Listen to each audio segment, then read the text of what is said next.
It's summer and the weather's fine. In Aussie, that means cricket time. So the poem goes.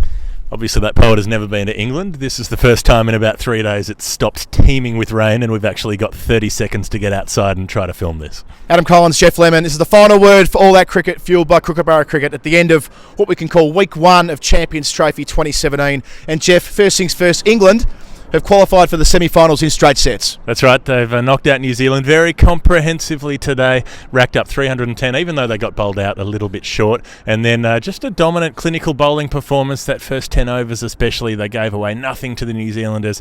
Early wicket for Jake Ball, and he went on to be a man of the match. Yeah, let's go back to the batting as well. The usual suspects made runs. Joe Root made a half-century. Ben Stokes was influential, but Kookaburra's own Joss Buttler made 61 not out of 48 balls, and he put a ball into the camera gantry, Geoff Lemon. With the scoop, no less. You know, it wasn't a hit with muscle down the ground, just a nice little bit of timing, and popped that, 120 metres away into the grandstand, no big deal. So they're through, and Australia to go through would have to beat England, but if they lose, then New Zealand or Bangladesh could get in ahead of them. Yeah, and England's fast bowling was on fire tonight. Australia will be very aware of that. Jake Ball, man of the match, as you mentioned. Mark Wood took the crucial wicket of Kane Williamson on 87. That looks like half a show there for the briefest moment. 155 to win off the final 20 overs. Williamson set in the 80s, Ross Taylor, but there was Mark Wood with a snorter. Yeah, that's right. It sort of took off out of the pitch and surprised Williamson, who was looking at the pitch as though it was the culprit, but got rid of him. And of course, Plunkett chipped in towards the end, got 4 wickets, 4 for 55. So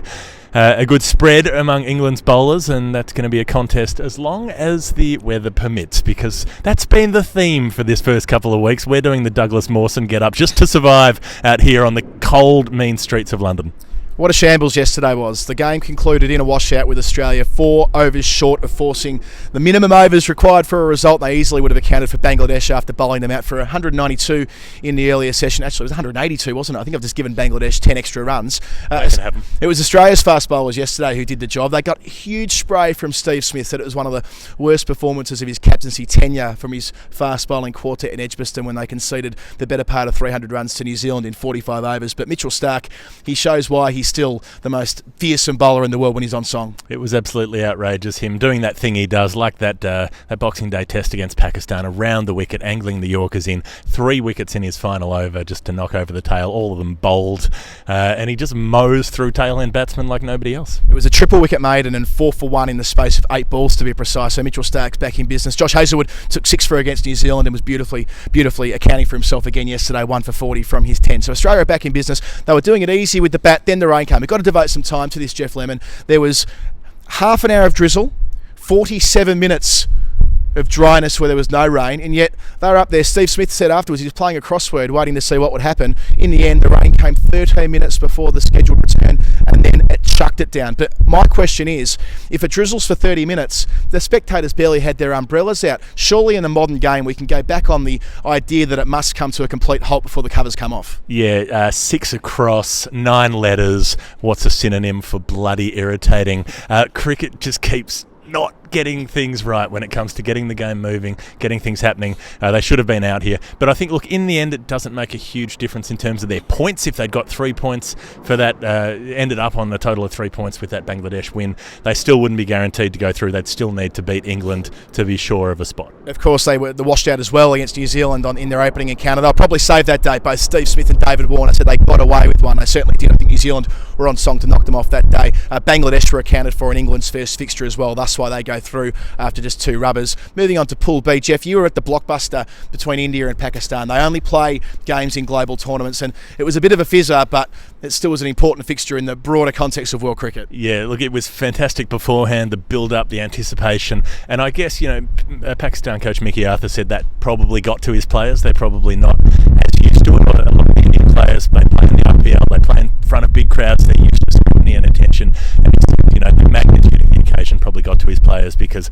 the way they've trained and the way he's got that team running, he thinks that they're a lot better than the performance that they put up. But gee, it was ragged. They were taken apart. India's batsmen just did what they wanted. Everyone got a half century. It was like Oprah with cars. You get a 50, you get a 50, and then Hardik Pandya comes out at the end, 3 sixes in a row, bang, bang, bang, 20 off 6 balls not out at the end. Kohli would have made another 100 if they hadn't had 2 overs knocked off for rain, and they were just embarrassing Pakistan in the run chases. Jared Kimber wrote the only things they did right was show up on time and wear green, and everything after that went horribly wrong. So India, the team in Pool B, which will be the most likely to go through first. South Africa didn't look overly convincing with the bat, but they turned it on with the ball, and they reinforced why they can bowl at any side on any day. Yeah, they just don't quite look at their best, but then Hashim Amla has been purring along, and what was he, the fastest ever to 7,000 ODI runs, so he's in godlike form with the bat, so I think they can knock anyone over on their day. But India for me just looked the full deal. Having watched all the games so far, that was the one where I thought every bit of their game had clicked. Back to Pool A. It's Australia versus England. It's a preview for what we're going to see later in the year in the Ashes. It's also effectively a quarterfinal for Australia. If they win, they go through. If they lose, England eliminate them. England will require no motivation whatsoever to account for that result. No, and at Edgbaston, where you may remember at the 2015 Ashes, the atmosphere there was not friendly to Australians. I think I could say that with some confidence. So it'll be heaving. The terraces will be everywhere. The quote-unquote banter will be flowing. I will be hating anybody who uses that word, and they're going to go hard, the English crowd, at the Australians. But for the Australians, I think it's good for them to have everything riding on that result. That's going to mean if they win, they go into the semi-finals flying, and if they don't, then they weren't good enough. I think that's enough from us, Geoff, with the sun now coming down again. We've got our 5 minutes in to speak under sunlight now. It's done with. Beautiful setting all the same at the Oval, which we're going to be back for later in the tournament. Adam Collins and Geoff Lemon for the final word. All that cricket fueled by Kookaburra Cricket. This is the Champions Trophy Week 1. We'll see you next week.